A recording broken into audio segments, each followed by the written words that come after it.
안녕하세요. 자, 기출-GS 강의 시작하도록 하겠습니다. 기출-GS 이제 시작에 앞서서 올해 이제 62회 대비 기출-GS는요, 1회차만 제가 새롭게 올해 촬영을 하고요. 그리고 2회부터 8회까지는 작년에 진행됐던 기출-GS의 그 내용을 동일하게 이제 영상으로 제공을 해드릴 예정입니다. 그렇다 보니까 답안지가 작년 기준에는 이제 16페이지였고요. 올해부터 이제 20페이지 기준으로 바뀌게 되어서 2회부터 8회까지는 16회차로 되어 있는 그 답안지로 일단 해설을 해드리되 제가 20페이지 버전의 답안지를 보충자료로 따로 드릴 예정입니다. 그래서 요거는 사실 분량이 조금 늘어났고 목차가 좀 더 세밀하게 쪼개져 있는 것만 다를 뿐 전체적인 목차는 사실 다르지 않기 때문에 그냥 이걸로 보셔도 사실 크게 상관은 없는데요. 그래도 전체적인 강약 조절, 내가 쓴 쟁점이 정확히 어느 20페이지 중에서 어느 정도 분량을 차지해야 되는지에 대한 상대적인 감, 이런 거를 좀 보고 싶으시면은 보충자를 통해서 확인을 해주시면 되겠습니다.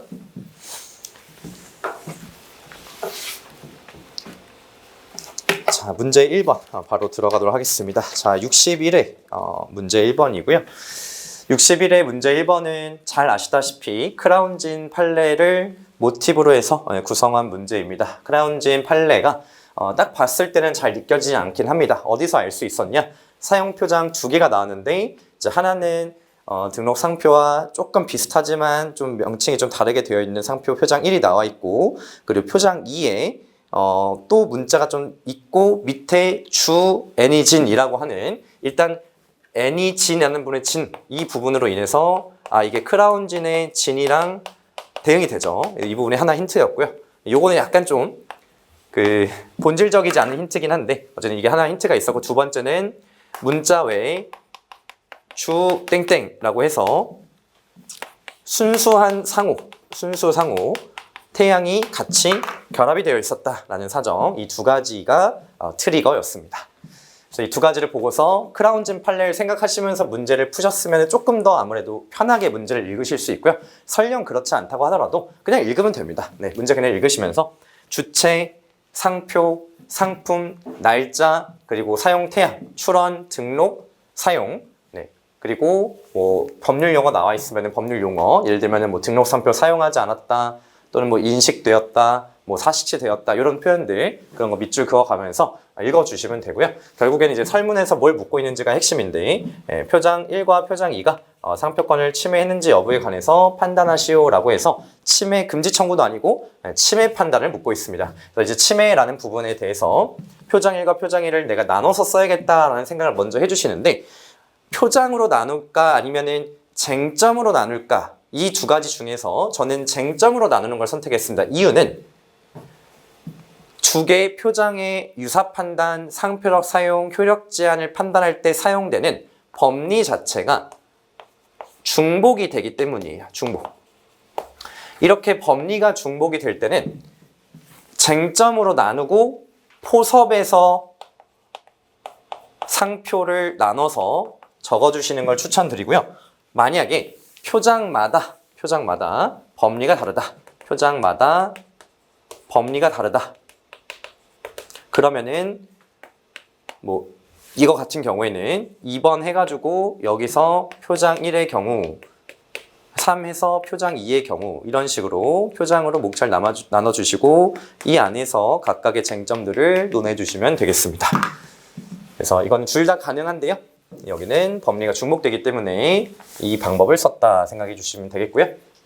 목차를 한번 보니까 침해 의취의 쟁점 정리, 일반론 적으면서 여기가 서론의 역할을 하는 거죠. 서론. 그럼 쟁점 정리에서 뭘 적냐? 침해에서 유보상 정제남이 있는데 그 중에서 이제 주쟁점을 밑에 적을 거고 부쟁점을 앞에서 줄 처리를 해주는 거예요. 그래서 부쟁점을 가볍게 적어주시고, 그 다음에 유사 여부라고 하는 거 쟁점 중에 나름 중요하겠다라는 생각 먼저 해주셔야 돼요. 그래서 분량을 좀 길게 뽑아줄 거고, 분량 뽑을 때 일반론을 비교적 많이 적어도 되는 문제였고요. 근데 여기는 뭐 요부 관찰해도 되지만 충분히 전체 관찰로도 판단이 가능한 정도여서 그냥 전체 관찰 원칙까지만 적었습니다. 사안포섭 해주실 때 표장 1의 경우와 표장 2의 경우를 여기서 결론 내주시면 돼요. 자, 이거 실제 시험에서 둘 다 비유사로 가신 경우가 좀 많이 있었어요. 피드백을 받아보니까요. 물론 풀다 보면 그렇게 될 수 있습니다. 근데 유사, 비유사 어떻게 이렇게 깔끔하게 갈 수 있느냐? 실제 크라운진 판례가 결론이 이렇게 됐었기 때문입니다. 어느 정도는 판례형 문제는 암기를 해주셔야 된다라는 거예요. 암기를 해놓고 들어가면은 좀 더 수월하다. 자, 상표력 사용인지 여부, 이거는 크라운진 판례에서 사실 판단 안 된 부분이거든요.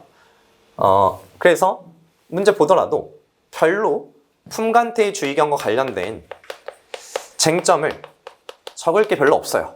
그래서 이렇게 재료가 별로 없는 경우에는 짧게 적는다 이렇게 생각하시면 되겠습니다. 짧게 적는다.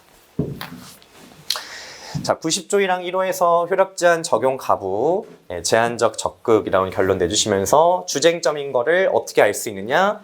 또 크라운진 판례죠. 크라운진 판례에서 90조이랑 1호가 쟁점이 크게 다뤄졌었다. 이거 사전 지식으로 알고 계시고요. 그리고 또 하나, 문제에서 상호를 명시적으로 주는 경우에는 주쟁점이라고 생각을 하셔야 됩니다. 의 취지를 적고요.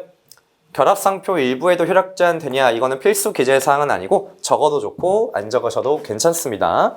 양가로 3번의 상관사로 문제를 해결할 거기 때문에 이거 간단하게 법리 적고요. 사안포섭에서도 마찬가지로 표장 1과 표장 2의 결론이 달라지죠. 달라지니까 나눠서 목차를 적어주시면 되겠습니다. 자, 권리남용에 해당하냐라는 부분은 문제에서 별다른 쟁점이 사실 없긴 하나 설문 2에서, 설문 3에서 이 권리남용을 물어보고 있어요. 그래서 그거를 좀 쟁점을 살짝 힌트를 줬다라고 생각을 하면서 설문 1에서도 권리남용을 살짝 터치를 해줄 수가 있겠습니다. 근데 얘는 너무 크게 적으면 안 돼요. 이유는 설문 3에서 제대로 적어야 하기 때문에 여기서는 힘 조절해야 됩니다. 힘 조절. 최종 결론 목차죠. 6번 목차에서 1회 해결하고서 뭐는 침해고 뭐는 침해가 아니다. 이렇게 결론 내주시면 되겠습니다. 얘는 답안을 한번 보시면요. 자, 침해 의취 쟁점 정리하고 두 줄 일반론 적고 사안에서 양 상품은 동일, 상품 동일성이라는 부쟁점 가볍게 쳐주고 그 다음에 상표 유사 판단, 상표적 사용, 이제 효력 제한 주쟁점 문제된다. 이렇게 가주시고요. 자, 상표 유사 여부에서 양가로 1번의 유사 판단 1번 원칙, 양가로 2번의 전체 관찰의 원칙. 자, 이 전체 관찰의 원칙은 또 왜 굳이 적었냐면은 표장 2에서 효력 제한되는 부분을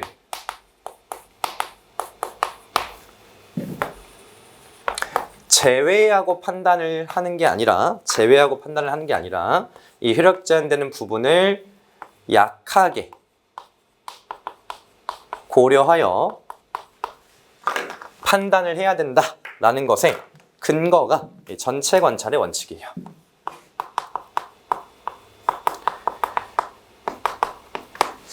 자, 아마 아시는 분들은 아시겠지만 이 효력 제한되는 부분을 제외하고 판단해야 한다는 법리가 어디서 설치가 되었냐면은 매직 블럭, 매직 폼 사건에서 설치가 되었어요. 판례가 법리로 효력 제한되는 부분이 있으면 유사 판단할 때 제외해야 된다라는 말을 했단 말이에요. 근데 실제로 제외를 하는 게 되냐? 안 된다는 거예요. 왜요? 전체 관찰 원칙을 준수해야 되니까요. 그러면 제외라는 것은 어떻게 선회를 해야 되느냐?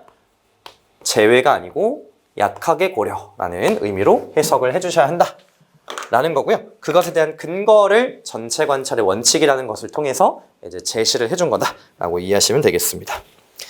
자, 양가로 3번의 사안의 경우에 표장 1의 경우, 표장 1은 애니뷰티는 사용 서비스 성질 직감 식별력 없고 독립하여 기능 발휘하는 부분은 애니진 영문자 부분.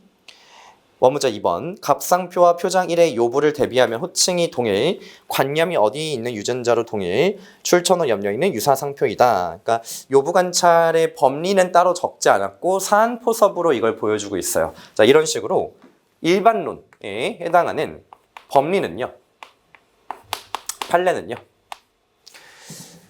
배점이 크면은 당연히 적어주면 됩니다. 근데 배점이 작으면요, 고민을 하셔야 돼요. 내가 일반론을 적는 게 좋을까? 아니면은 사안포섭을 조금 더 많이 하는 게 좋을까? 무조건 사안포섭입니다. 무조건. 자, 여기다가 요부관찰 법리 뺐다고 해서 요부관찰 모르는 사람이네라는 생각 아무도 안 해요. 그냥 뺐구나 이렇게 생각해요. 근데 사안포섭을 안 하고 법리만 잔뜩 적고 사안포섭이 한 줄 나오잖아요. 그럼 이거는 외운 거 바르는 사람이네라는 인식밖에 안 생긴다는 거예요. 심지어 판례도 실제 판결문을 보면은 요부관찰 법리 이런 거 또는 요부결정의 적극적 기준 이런 판례들이요. 생략하는 경우가 생각보다 많습니다. 생각보다 많아요. 왜 생략했냐? 일반론이니까요. 네. 누구나 일반론을 별로 좋아하지 않습니다. 왜냐하면 말 그대로 일반적인 얘기니까 별로 관심이 안 생겨요. 중요한 건 이 사안의 특유한 부분이에요. 그럼 이 사안의 가장 특유한 부분은 뭐예요? 사안포섭. 그 다음 특유한 부분은 뭐예요? 타겟 판례. 따라서 배점이 타이트하거나 시간이 부족하거나 제일 먼저 버리셔야 되는 거 일반론. 의취지만 일반론이 아니에요. 판례도 일반론적 판례가 있어요. 일반론 먼저 버립니다. 그리고 그렇게 해서 확보한 분량과 시간을 사안포섭에다가 다 할애를 하셔야 돼요. 오른쪽에 표장 2, 비유사. 이하 검토할 바와 같이 거기 양갈 한번 쳐주시고요. 이하 검토할 바와 같이 표장 2 중에 주 N이지는 90조 1항 1호 효력 제한 되는 점을 고려할 때 그 다음에 거기 옆에 위에다가 이렇게 적어주시면요. 약하게 고려. 효력 제한 되는 부분이기 때문에 약하게 고려. 따라서 나머지 부분이 독립하여 기능 수행하는 요부가 되며 A 플러스 B가 있는데 A가 효력 제한이 돼요. 그러면은 얘는 요부가 될 가능성이 낮다 이렇게 보는 거예요. 그러니까 반대로 베타적으로 나머지가 요부가 된다라는 얘기죠. 나머지가 요부가 된다. 이런 논리고요. 네, 따라서 요부고 이를 기초로 대비 판단하면 얘는 비유사다 이렇게 결론 가는 거죠. 그래서 하나는 유사, 하나는 비유사. 자, 목차 3번 상표 사용인지 여부 할 때 자, 일단 별로 판단할 만한 재료가 없어요. 이럴 때는 일반론으로 가는 겁니다. 일반론으로. 그래서 형식적 사용과 실질적 사용을 각각 포섭을 해주시면 되겠고요. 형식적 사용은 표장을 사용하고 있다. 이 문제 나와 있고요. 표장에는 온라인을 사용하고 있다. 2조 2항 2호 적어주시면 되겠고요. 둘 다 상표의 사용이고요. 그리고 표장일과 표장에는 충분히 별다른 사정이 없으니까 출처 표시로 인식될 수 있어서 상표의 사용이다라는 결론까지 내주시면 되겠고요. 자, 90조 1항 1호고요. 의취지. 양가로 이번에 결합상표 일부에 효력 제한 되냐? 이거는 뭐 꼭 적으실 필요 없고 적어주시면 저 좋고요. 양가 3번의 상관사 의미와 판단 기준 다음 페이지 넘어가 주시고 사안포섭이 이제 중요하다라는 거죠. 여기 나와 있는 것보다 분량을 더 뽑아주셔도 좋고요. 그리고 사안포섭은 통으로 그냥 잡아주셔도 되는데 표장 1에 대한 포섭과 표장 2에 대한 포섭은 전혀 다른 내용이잖아요. 전혀 다르니까 이런 거는 끊어주시는 게 좋죠. 이게 보기가 좋잖아요. 전혀 다른 내용이니까. 그래서 표장 1 하고서 표장 1은 상호 주 N이진의 주 생략 영문 변경 N이진 뷰티를 결합 상호임을 인식할 수 없을 정도로 변경 거기 양가로 써주시고 상호임을 인식할 수 없을 정도로 변경. 자, 이는 상관사가 아니다. 따라서 90조 1항 1호 적용 안 됨. 상관사인지 아닌지는 사실 판단이 조금 어렵긴 합니다. 어렵긴 한데 이것도 실제 판례 결론이랑 똑같이 맞춰주시는 거고요. 어느 정도 암기해 놓은 상태에서 들어가야 하는 부분이었습니다. 표장 2의 경우 보시면은 주 N이지는 식별액인 나머지 구성이 분리인식 가능하여 그 부분만의 효력 제한 적용 가능. 이는 상호를 그대로 표시한 것이어서 상관사. 자, 그리고 등록 후에 상표 사용하지 않은 점 등을 고려할 때 을에게 부정경쟁 목적이 있다고 보기도 어려우므로 본호가 적용된다. 그래서 상관사와 부경목을 연결해서 포섭을 했고요. 부경목 판례까지 당연히 기재하시면 더 좋긴 하죠. 근데 부경목까지 적으면은 또 일반론이 너무 많아지니까 그 표장 1과 표장 2의 공통 요건은 지금 뭐였죠? 상관사. 그리고 부경목은 표장 2에서만 적히는 내용이었어요. 따라서 표장 2에만 적히는 부경목에 대한 법리를 좀 생략하고 그냥 사안포섭에 버무렸다라고 보시면 되겠습니다.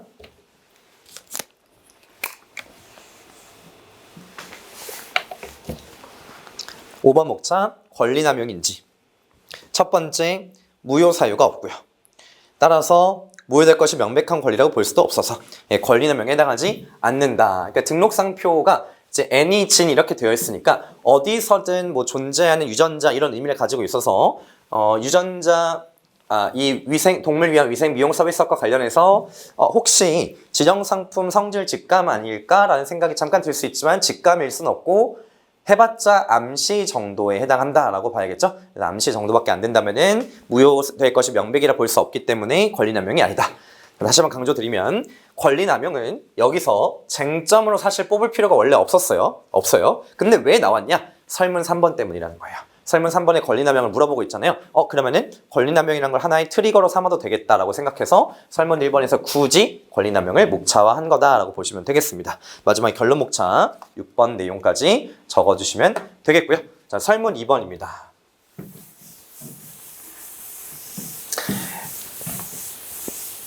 (109조와) (111조) 청구했다라고 해서 쟁점 제시해주고 있죠. 쟁점 제시형 문제이기 때문에 문제 자체의 난이도가 높은 건 아니었고요.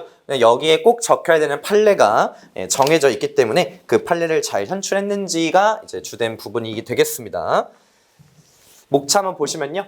109조와 111조는 서로 청구권 자체가 다릅니다. 이거 두 개를 그래서 각자 청구를 하면은 같이 청구를 하면은 선택적 병합이 되고요. 따로 청구했을 때 소변경이 인정됩니다. 청구권 자체가 다르기 때문에요. 그래서 먼저 목차 일단 쪼개주는 거 중요하겠고요. 1번에서는 109조에서는 의 취지 정도 적어주시고 그 다음에 불사용한 경우에 손해 발생하냐라는 부분 잡아주신 다음에 110조 1항, 3항, 6항은 하나의 판례, 똑같은 판례가 얘기를 해주고 있고요. 4항은 판례가 달라요. 그래서 이거 각각을 잡아주시고 사안 포섭을 해주시면은 등록상표 불사용하면은 손해 인정이 되지 않아서 결국에는 109조 기각된다라는 결론 잡아주시면 되겠습니다. 네, 이 이론과 결론은 다 알고 계시는데 이거를 얼마만큼의 분량으로 여기에 담을지가 사실 중요하거든요. 배점이 8점이에요. 그럼 8점이면은 러프하게 봤을 때 대충 4점, 4점 이렇게 생각하시면 되겠죠. 4점, 4점인데 얘가 조금 더 분량이 많아 보이잖아요. 그럼 얘가 한 5점, 3점 약간 이런 느낌으로 가주시면 된다는 거예요. 그러면은 5점 정도 분량 안에서 판례를 얼마나 적어야 되느냐라고 생각을 했을 때 너무 많이 적을 수는 없다는 거죠. 너무 많이 적을 수는 없고 적절히 필요한 판례들과 사안포섭 위주로 해주시면 되겠다라는 거고요.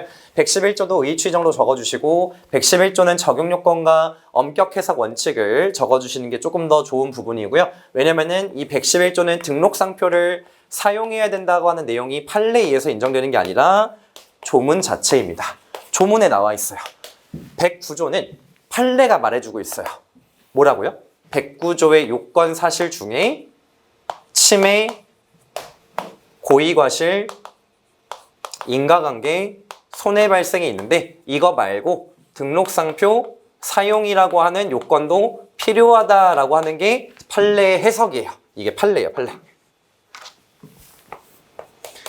근데 111조는 그냥 조문 자체에 등록상표를 사용해야 된다라고 나와 있다는 거예요. 그러면은 109조는 판례를 잘 적는 게 중요하고 111조는 조문에다가 그 조문이 엄격하게 해석돼야 하니 조문의 요건 그대로 해석해야 한다라고 하는 그 조문의 취지, 해석론을 한 마디 언급해 주는 게 더 도움이 되겠다라는 거죠.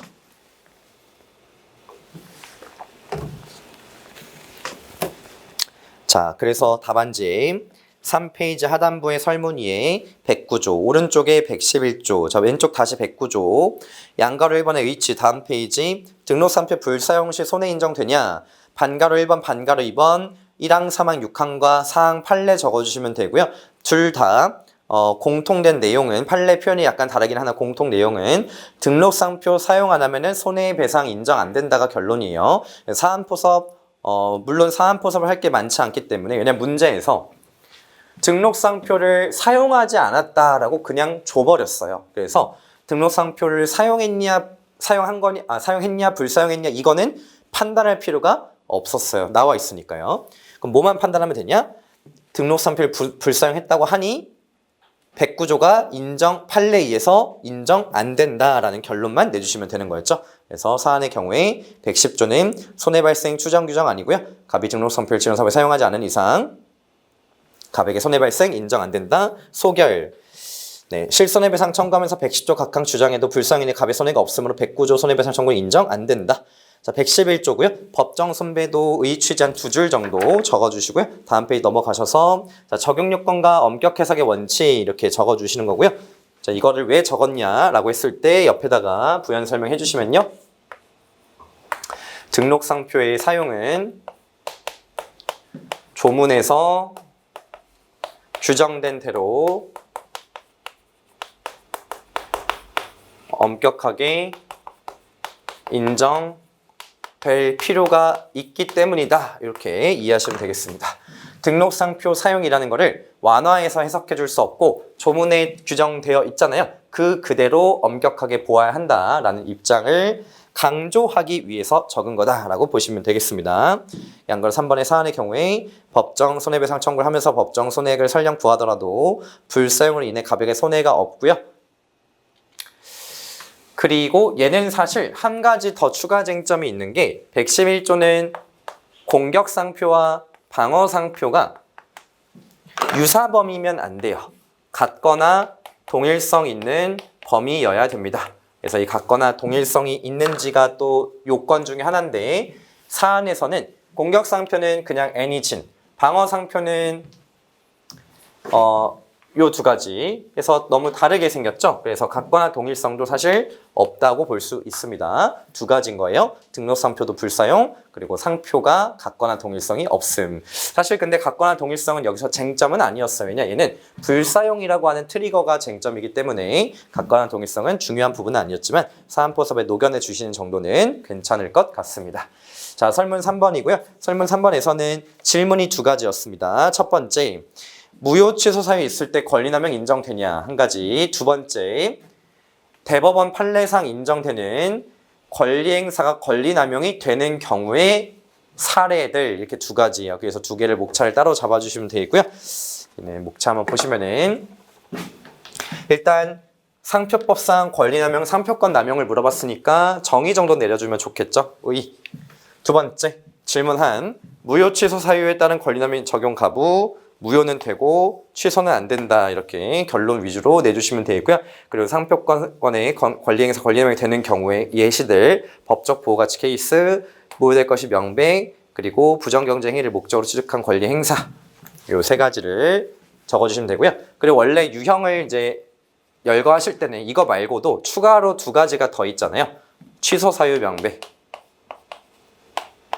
그리고 카타나산 역혼동을 초래하는 상표에 대한 권리 행사 이렇게 두 가지가 있잖아요. 근데 이거는 앞에서 이미 적었고 그리고 얘는 불인정 케이스예요. 불인정. 얘도 불인정 케이스. 자, 질문이 뭐였어요? 권리 남용이 되는 경우예요. 되는 경우. 그러면 안 되는 경우는 빼야겠죠. 그래서 안 되는 경우 제외하고 되는 경우만 답안지에 적어주시면 되겠습니다. 5페이지 중반부의 설문 3의 상표권 남용의 의 먼저 적고요. 그리고 무효 취소 사유에 따른 권리 남용의 적용 여부 해서 양가를 1번에 무효될 것이 명백, 양가를 2번에 취소 사유 명백 이렇게 제목을 일단 잘 잡아줘야 돼요. 왜냐면 본문 내용을 내가 잘 적는 건 별로 중요하지 않아요. 제목을 잘 적어야 아, 이 사람이 여기다가 이걸 적었구나 라는 거를 바로 알 수가 있습니다. 오른쪽 페이지에 사안의 경우에 갑상표가 지정 서비스 성질 직감시킨다면은 이에 기한 의뢰 권리남용 항변은 인정되나 갑상표는 등록 후 3년이 도과하지 않아 119조 1항 3호 사유가 없고 다른 취소 사유가 있더라도 이에 기한 권리남용 항변은 불인정된다 라고 적어주시면 되겠고요. 이 사안포섭은 사실 꼭 해줄 필요는 없지만 문제에서 물어봤기 때문에 최대한 사안이랑 연결해 주려고 하는 게 좋습니다. 최대한. 그래서 뭐 지정 성질 직감시킨다면은 권리남용일 수 있지만 이런 가정적 판단을 굳이 해주는 거고요. 다만 등록 후 3년 도과하지 않았으니까 3호 취소 사유 없고 다른 취소 사유 딱히 보이지 않기 때문에 이 얘기한 취소 사유에 기초한 권리남용 항변에 어차피 문제가 안 된다 이렇게 가는 거고요. 그리고 권리행사, 권리남용인 경우는 일반론 적어주시면 되고요. 양가로 1번이 가장 중요하고 좀 길게 적어줘. 양가로 2번은 앞에다 이미 적었잖아요. 그래서 본문 내용은 짧게 전술한 바와 같이 이런 식으로 해서 짧게 적어주는 거고요. 양가로 3번도 나름 길게 적어주시면 되겠습니다.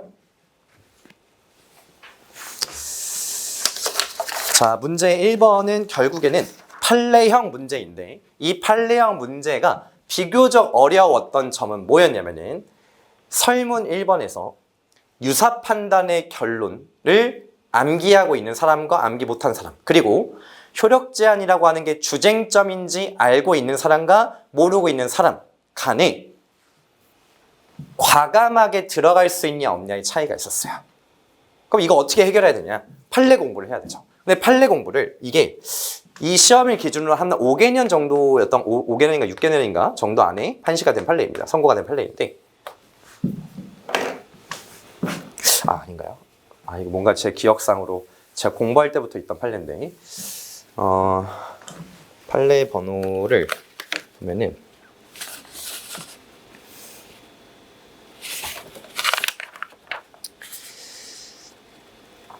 2014 다네요. 한 16년인가 15년인가였습니다. 그러면 꽤 오래됐네요. 10년 가까이 됐는데 이 판례를 결론을 내가 왜 몰랐는지 생각을 해보면은 상고심에는요 뭐라고 나오냐면은 상표 유사 판단 결론이 되게 짧게 나와 있어요. 되게 짧게. 그리고 상고심에서 주쟁점이 뭐였냐면은 90조 1항 1호랑 그리고 110조 4항이랑 111조 이게 쟁점이었어요. 그러니까 알고 계시는 크라운즘 판례는 사실 이거와 관련된 판례를 아마 알고 계실 거예요. 유사 판단을 그러면 상고심에서 안 한 거냐? 하긴 했어요. 하긴 했어요. 근데 매우 짧게 나와요. 거의 한두 줄 나와요. 한두 줄. 그럼 이걸 가지고 어떻게 아느냐? 알기 어렵죠. 사실. 알기 어려워요. 그래서 원심을 봐야 압니다. 이거는. 그럼 원심을 도대체 뭘 봤어야 하는 거냐?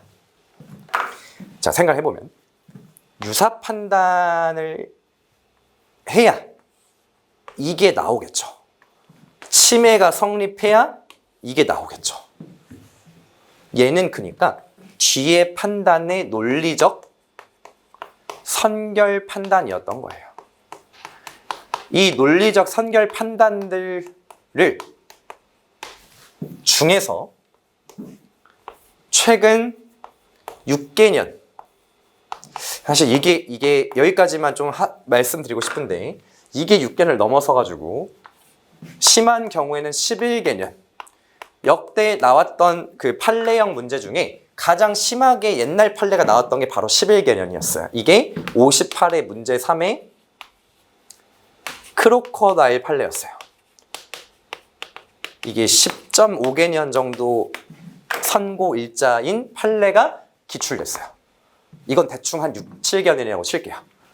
그러니까 정말 넉넉 잡으면은 11개년까지 원심 판단을 내가 알고 있으면은 이 판례형 문제를 풀 때 조금 오픈북처럼 먹고 들어간다라고 생각하시면 돼요. 먹고 들어간다.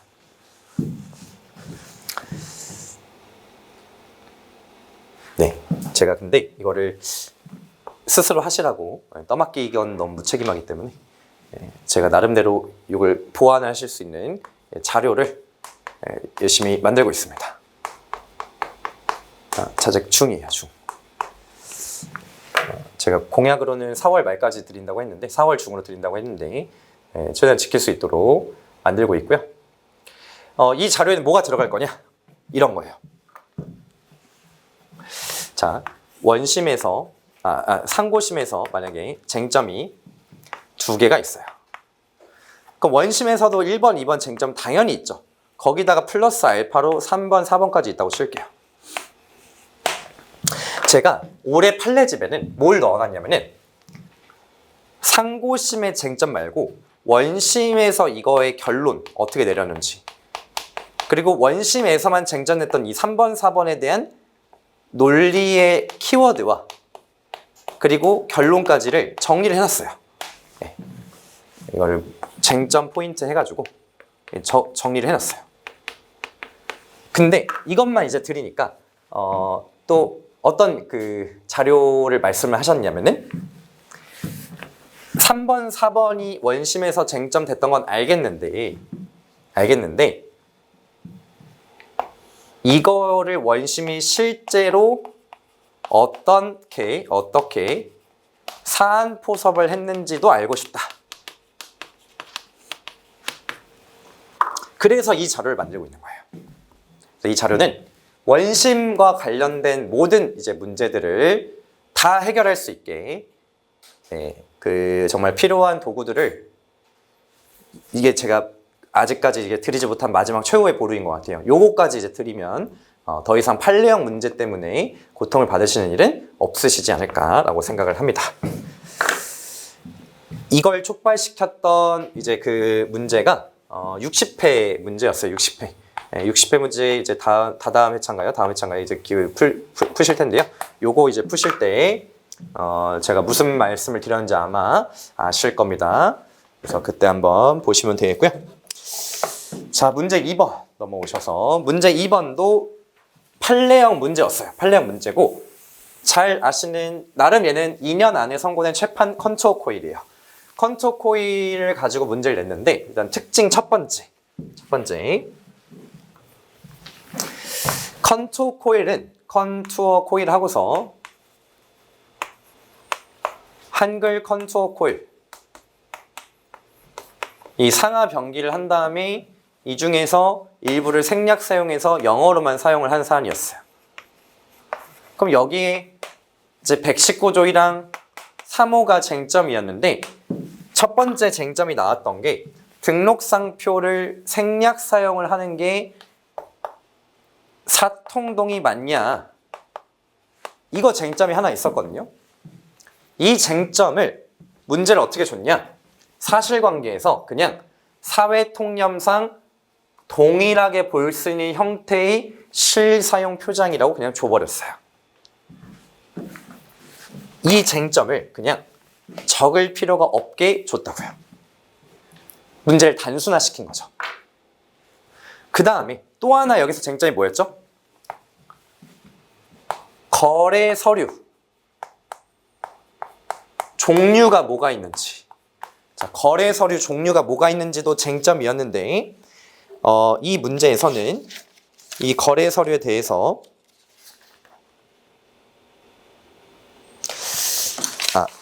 물품 공급 계약서, 견적서, 거래 명세서 이렇게 줬죠? 그래서 요거는 판단이 필요했었습니다. 요거는 판단 필요.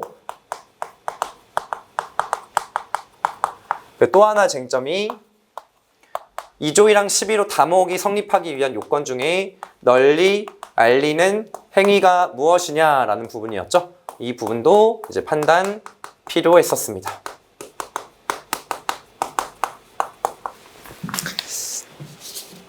자, 그리고 이 판례에 또 숨어있는 원심에서만 쟁점이 됐던 주제가 하나 더 있는데요. 그게 바로 출처 표시로 인식되지 않는 사용이 119조이랑 3호의 사용이 맞냐? 이거였어요. 범랑냄비 쟁점이었어요. 범랑냄비 쟁점. 이게 상고심에서는 주쟁점이 아니었는데 원심에서 쟁점이었어요. 그 원심에서 쟁점인 거를 여기서는 이거 판단할 필요 없이 문제를 냈습니다. 그러니까 원래 쟁점이 총 4개인데 2개를 빼버린 거죠. 그 중에 2개만 냈다. 설문 1번에서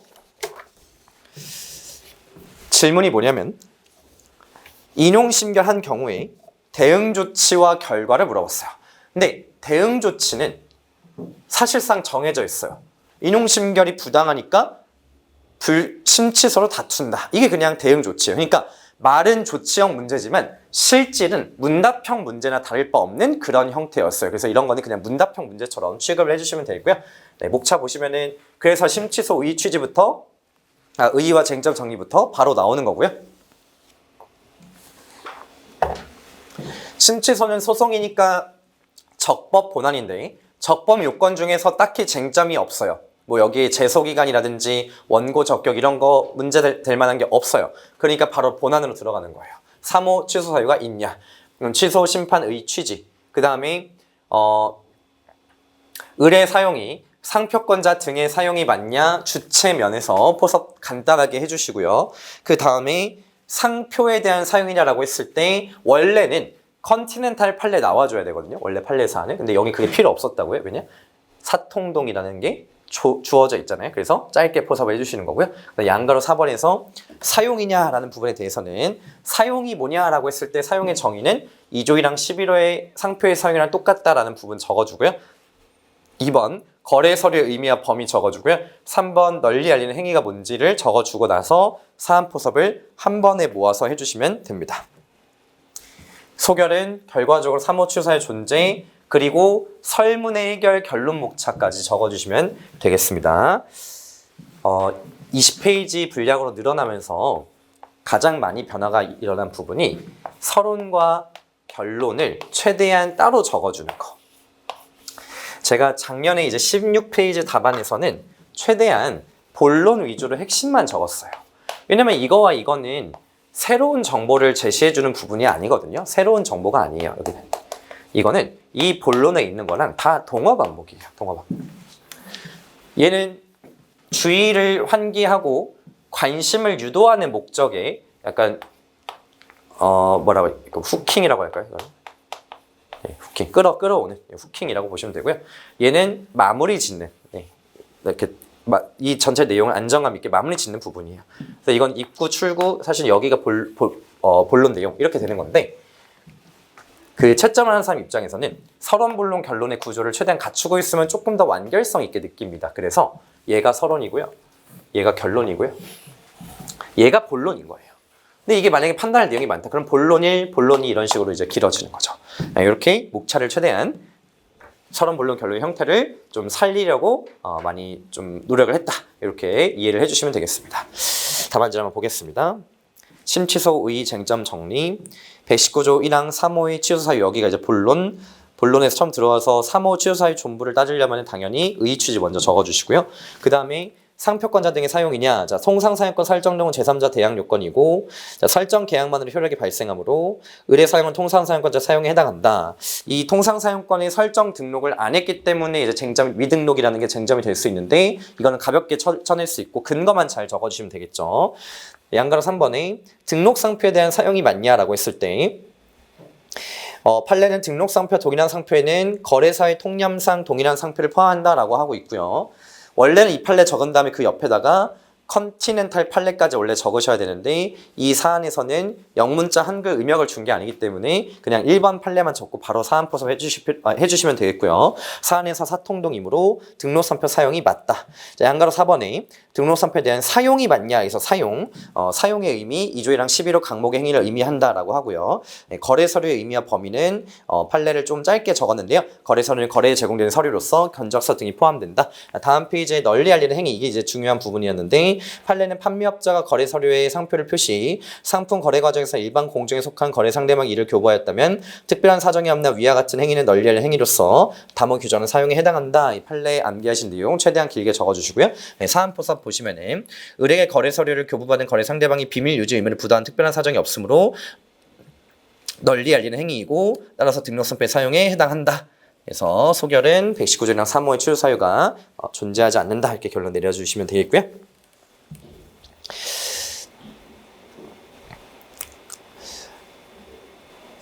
자, 설문 1의 해결에서는 심취소를 제기를 하고 인용심결이 예상된다.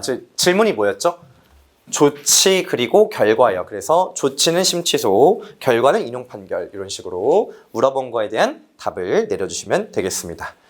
자, 설문 2번은 좀 질문이 단순하긴 한데 여기서는 병이라는 자의 지위가 중요했어요. 얘는 독점적 통상 사용권자고요.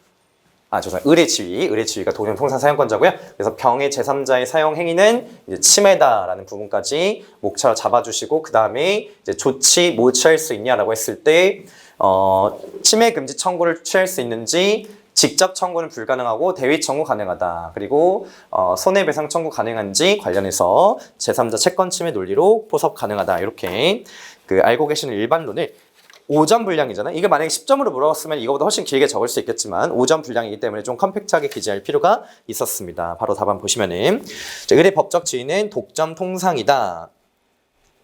2번 병의 사용 행위 취급 갑상표권 침해다. 자, 조치 1번 침해 금지 청구. 그 다음 페이지 넘어가시면은 자, 직접 침해 금지 청구 가능하냐? 안 된다라는 판례 적고 사안 포석 간단하게 해주시면 됩니다. 양가로 2번 대위 청구 가능하냐? 이것도 판례 적고 사실 학설과 검토까지 적을 수도 있지만 그렇게 적으면 5점을 한참 넘기 때문에 판례 정도만 적고 사안 포석 가능할 수 있다 정도로만 결론을 내주시면 되겠습니다. 그 이제 이런 내용 적으실 때 여기다가 판례 적고 사안 포섭 이렇게 적으면은 목차가 너무 쪼개지니까 본문이 너무 짧아지잖아요. 그래서 이거를 좀 스킬로 그냥 목차 제목을 없애버리고 원문자로 이렇게 줄글로 쭉 적으면은 좀 내용이 길어 보입니다. 사안 포섭 많이 한 것처럼 보이게 만들 수가 있습니다. 자, 조치 두 번째 손해배상 청구고요. 얘는 이제 얘도 마찬가지로 판례와 사안을 버무려 가지고 조금 본론 내용이 길어 보이게 이런 식으로 적어주시면 되겠고요. 자, 설문 3번 같은 경우에는 자, 이거는 평소에 많이 준비하지 않은 내용이어서 약간 어려울 수 있지만 누구에게나 사실 어려운 문제예요. 그래서 이런 거는 그냥 정신을 잘 차리고 물어본 거에 대한 답만 최대한 내리려고 노력을 하면 됩니다. 그래서 일단 지위는 상속인이다. 그래서 법적 관계 둘에 대해서 하나하나 적어주면 된다라는 건데요. 답안 바로 보겠습니다. 정의 법적 지위는 상속인이다. 근데 이 상속과 관련해서 우리 조문이 몇 가지가 있잖아요. 그래서 106조 2항에 사망하고 상속 개시된 때 상속인 존재하지 않으면 상표권이 소멸하는데 상속인이 존재하니까 상표권이 소멸하지 않고 106조 2항. 그리고 사망한 날부터 3년 이내에 이전 등록했다면은 소멸 등록하지 않고요. 이전 등록과 상관없이 상표권은 당연 승계되고요. 따라서 상속인의 지위를 갖는다라는 부분. 자, 오른쪽 페이지에 그럼 정과 병의 관계에서 병은 당연히 침해를 하게 되고요. 유보상 이렇게 되니까요. 그래서 양가로 이번에 민사상 관계, 양가로 3번 형사상 관계. 자, 민사상 조치, 형사상 조치라고 적으면은 관계라는 목차와 호응이 안 되잖아요. 그래서 관계라고 해서 표현을 살짝 바꿔주고 본문 내용 자체는 조치 내용이랑 똑같이 적어주시면 되겠습니다. 자, 정과 을의 법적 관계인데요. 자, 얘는 상속인의 권리 의무라고 하는 민법 조문을 적으면 좋고 이거를 못 적으시더라도 그냥 일반 승계니까 모든 권리 의무를 포괄적으로 승계했겠구나라고 하는 일반론으로 접근을 하시면 돼요. 그냥 민법적으로 생각하시면 되고요. 그래서 사안포섭 보시면은 정은 갑의 상표권자로서의 권리와 의무를 그대로 승계하므로 을은 정에 대하여 등록상표 X를 사용할 권리, 그리고 제3자 침해 배제 협력할 것을 요구할 권리, 그리고 정당 거기 컴마가 빠졌네요. 컴마 하나 찍어주시고요. 그 정당 사용 의무, 성명 명칭 표시 의무를 그대로 가지며 정은 을에 대해서 사용료 지급 청구 권리, 감독 의무, 상표권 포기 시 동의 의무를 가진다. 그래서 여기 있는 권리 의무는 그냥 상표권자와 독점적 통상 사용권자 간의 일반적인 권리와 의무를 그냥 기재를 해주시면 돼요. 근데 그거를 한 가지 포인트만 잡아주시면 되는 게 그게 상속인과의 관계에서 가능하냐 이것만 이제 플러스 알파로 잡아주시는 거죠. 그래서 이 상속인과의 관계를 이제 민법 조문을 아시면 적으시면 좋고 이거 못 적으셨더라도 어쨌든 상속인이니까 모든 권리 의무를 승계했을 것이다 라고 전제를 해놓고 나머지 일반론을 그냥 잡아주시면 되겠습니다. 그래서 이제 문제 2번은 컨트롤콜이라는 얘도 이제 재판 가지고 문제 나왔는데 원심까지 고려했을 때 원래 총 쟁점 4가지였는데 1, 2, 3, 4 중에서 1번, 4번을 빼고 문제를 출제를 한 거고요. 2번, 3번을 이제 주제점에서 설문 1번을 묶어 준 거고요. 설문 2번과 설문 4번은 어떻게 보면은 이것과 별개로 좀 창작이 된 문제인데 독점적 통상 사용권이라고 하는 좀 어떻게 보면 좀 짱돌일 수 있는 내용을 출제를 했고요. 근데 이 독점적 통상 사용권은 59회에도 한 번 나왔고 60회에 2번이나 나왔기 때문에 이제 짱돌이라고 보기에는 좀 그렇고요. 이제 나름 이제 주쟁점이라고 봐주시면 되겠습니다. 그리고 설문 3번에서는 상속인과의 권리 의무 관계라고 하는 조금 짱돌이 나오긴 했는데 이런 거는 모두에게 어려운 내용이니까 너무 당황을 하지 않고 그냥 물어본 거에 맞춰서 목차를 쪼개 주시기만 하면은 점수를 웬만큼 가져갈 수 있다. 이렇게 봐주시면 되겠습니다. 여기서 잠시만 끊고 이어나가도록 하겠습니다.